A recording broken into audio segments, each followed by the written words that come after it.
everyone, and welcome back to another episode of Chargers Analytics with Arjun. This is going to be a shorter video. This is really just going to be me giving a broader outline of how I think and places where the Chargers should be attacking in free agency and the draft, or pretty much just the offseason in total. Because as the months go on leading up to free agency and the draft, I'll obviously have more in-depth videos of player contract projections and where they should be targeting. But I really just want to talk about how I think the Chargers should approach the offseason. And listening to some Brandon Staley quotes and what he said, I think it gives a pretty good indication of where the Chargers are going to go in the offseason. So the first thing I wanted to do is show you guys that the Chargers are in a very, very good spot entering the offseason. As you can see, this was a graph that I made this past week, and it's pretty much looking at every team's win percentage from 2021, and I created this offseason composite score. I know that sounds kind of fancy. I know it may sound like something some of you might not have heard of before. But really, it took three things into account, and it made a score for every team regarding how good their offseason is compared to like the rest of the league. So the offseason composite score was made up of a team's draft capital using the Fitzgerald-Spielberger draft value chart. It also took their effective cap space heading into free agency and their available prorated money. So effective cap space is a team's cap space entering free agency, which is a larger number, minus the amount of players needed to get to 51 players on an active roster times the minimum salary needed to sign a player. So it's taking a player times a minimum contract in the NFL and multiplying that value by however players are needed to be signed to fulfill the 51 active roster players, if that makes sense. So that's what effective cap space is. And available prorated money is basically saying, based on the contracts of the players you have on your active roster, how much money can be converted into signing bonuses to push money further into the future. Now, this is something that the Chargers rarely do. Tom Telesco never does this, right? But what we find is, teams like the Eagles or the Saints, who are always in a bad cap situation, they'll start prorating money. So they'll take a player's base salary or roster bonus and convert it into a signing bonus to push money into the future to create more cap space for the present. So as you can see, I put this into I made a formula to create one score to evaluate a team's offseason and how well every single team is doing. You can see the Chargers are in the top right quadrant, which is where you want to be. They have the third best offseason composite score, which is amazing, right? 11 draft picks, second in effective cap space. They don't really have a ton of prorated money, but that's not that big of an issue because we don't need to create more cap space because we already have a lot. So that's one graph that shows, how good the Chargers are heading into this offseason. This is a similar graph if you just want to look at draft capital and effective cap space as we wait for this to load. So while it's loading, there we go. So you can see the Chargers have the second most effective cap space, and they are above average when it comes to draft capital per the Fitzgerald-Spielberger draft capital value chart. Even though they have 11 picks, a lot of them are compensatory picks in the later 6th and 7th round. So however many of those players actually pan out, it's probably going to be very low. But it's really good to see them having the second most amount of effective cap space heading into free agency. The last thing I wanted to point out regarding free agency before I go into what I wanted to talk about, which is our free agent players and what they should be looking to attack, is my QB help composite score. So if you don't follow me on Twitter at Arjun 100, I post graphs and tables like these all the time. Not not only just about the Chargers, but about the NFL in general. And one of the things I created this season actually was a way to evaluate how good a quarterback's team is around him. So this is basically, this table is looking at every quarterback's or every team's special teams EPA, rush EPA, defensive EPA allowed, how often the targeted receiver is charted as open by PFF, and ESPN's pass block win rate for every single NFL team.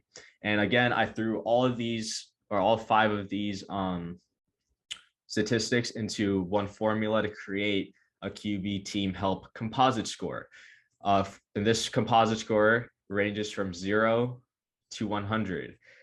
And I only looked at the starting quarterbacks, or the quarterbacks that had the most snaps for every NFL team. So as you can see, Justin Herbert ranks 19th in my QB help metric. That's not good. That is not, like, that's first of all below average, right? Only 3 quarterbacks made the playoffs having a below average QB composite score.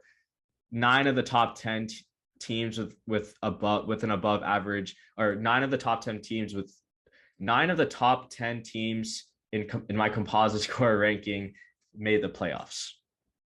So last offseason, I said the Chargers need to have a top 5 offense.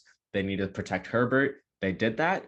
They got an offensive line, admittedly struggled towards the end of the year, especially on the right side, but they got an offensive line and they finished as a top 5 offense. Now, the goal is get in this top 10. Find some way to get in this top 10. And for the Chargers, that's fixing this defense. Fixing this defense has to be the number one priority. Getting Justin Herbert from 19th to the top 10 is why they'll be a Super Bowl contender.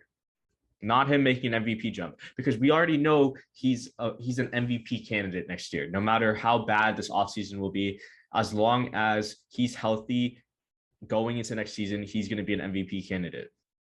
So like I said, my QB team help composite score, it isn't a finished product. It isn't by all means like a perfect way to measure how good a team is around a quarterback. But the thing is, there isn't many metrics like that. I personally haven't seen anyone even try to quantify the quote unquote help that a quarterback has like I have. So, as long as my metric is the only way to evaluate it, this is what I'm going to use to say this is how good everyone else's quarterback's team is compared to Justin Herbert. So remember, 19th is too low. They missed the playoffs because of their defense, because early in their year, special teams, things like that. So that kind of leads me to, the last couple of things I wanted to talk about, which was, how do the Chargers attack this offseason? Second most effective cap space. We have some very important free agents, and I'm sure everyone knows our effective cap space is probably going to go up. Probably cutting Brian Bulaga, saving us about 8 to 10 million in cap space, I believe. So you're going to have a good amount of money to spend, but it all starts for me, like, you have to take care of the in-house guys first. And so just real quickly, I'm not going to go in depth because that's for another video, but in terms of ranking the importance of getting these players back, I had 3 like tiers of how I would rank our in-house free agents. The first tier is, I really want them back. I'm willing to overpay if necessary. And to me, and this is all in order, by the way. In order, this is number 1, Mike Williams, number 2, Uchenna Nwosu, and number 3, Ode Ibushi. There's one exception, and I know Kaiser White, I didn't include him in this top tier. I'm going to explain it in the next tier. But Mike Williams, essential. I think he's worth a $15-16 million contract.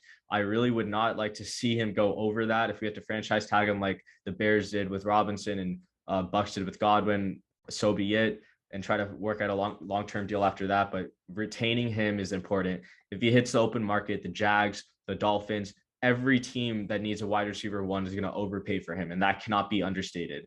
So not letting him hit the open market like Hunter Henry did is going to be crucial for the Chargers to keep him and keep this top 5 offense intact. Uchenna Nwosu, another guy, another premium position, right? Mike Williams receiver, Uchenna at edge. came on strong to finish the year, had some really big games against the Chiefs and the Raiders. I don't need to explain that. You guys saw the tape. You guys watched the games. He played really well. He seemed like he fit Staley's scheme towards the end of the year, and giving Bosa, his running mate for another year is really important. Abushi, and I want him back because he was really good as a starter. And if he doesn't start next year, he's good as a depth player, because if he's not healthy, then he shouldn't be starting. But we all saw what he could do in a starting role. So if at worst he's our backup guard, that's better than coming into the year with with a rookie as our backup, right? Now the tier 2 is our guys that I would like to have back at the right price. So I don't want to overpay for them. If they leave, I won't be too mad. But again, Kaiser White is the exception. And Kaiser White is like this tweener in my rankings. He's a definite number 4, but could always be up to number 2. Kaiser had a breakout year, fit the scheme perfectly, did everything I think Staley wanted him to do. Yeah, he wasn't perfect. Yeah, he missed some tackles. Yeah, he had some coverage lapses, but he was the best linebacker on the field by far. Probably the 3rd or 4th best defensive player after Derwin Bosa, and depending on how you rank Kaiser and Naz. The reason I could see myself not caring so much if he left is like, you don't traditionally want to pay off-ball linebackers a good amount of money. And if he's going to get 8 to 10 mil on the open market, I think that's too much to pay a linebacker. And that's traditionally just not smart team building, right? Like, again, I'm going to go more into that depth in a future video, but basically the linebacking group is a weak link system. So basically it's only as strong as its weakest link. It's not as strong as the strongest guy. That's why the Vikings have always had a good linebacking room. But teams like the Seahawks, Wagner and KJ Wright in their prime, they were always really good. But no matter how good your first guy is, it's always going to be how bad your second guy is that dictates how bad the contract will be. So I don't really mind if he leaves. Obviously would love to have him back. I thought he was an awesome addition. I've always seen the potential with him. But yeah, he's number 4. Number 5, Justin Jones. Again, just can't stay healthy. He flashes every game or so. Obviously, the stats, his on-off splits are pretty impressive for him going into free agency. But it's one of those things where it's like on-off splits are kind of bad to use. Again, I'll explain more of this in a future video. 6, Justin Jackson, kind of like the last guy in this tier. I don't want to list every single free agent player, but yeah, Justin Jackson, he's a great RB2 when healthy, just can't stay healthy, and really just doesn't add any juice in terms of speed. 2 guys I just don't want back before I end the video: Chris Harris Jr., Linval Joseph. Chris Harris Jr., one of the best slot cornerbacks of all time. Someone to be watched. I watched growing up for the Broncos, Super Bowl, all that. Had an amazing career. Just couldn't stay healthy in his 2 years with the Chargers. Really got exposed in the last 4 weeks of the season. And it was so disappointing to see teams just run, when they knew the Chargers were in man on the goal line, they just ran a motion for the receiver Chris Harris was guarding. And Harris he didn't have the juice anymore to keep up. And it just seemed like he was getting toasted by quicker receivers in the slot, by the end of the season, he wasn't even in on base snaps. He was only in for nickel packages. So, don't really want to see him back. Is not an indication of how I feel about him as a player. I just think the Chargers could spend their money elsewhere. And then obviously Linval Joseph, I think he lost his juice after he got COVID, and he just didn't really show me enough to warrant another spot on the team. But again, going to do a full player breakdown in a future video, I just wanted to give some names, some tiers out of how I see things right now.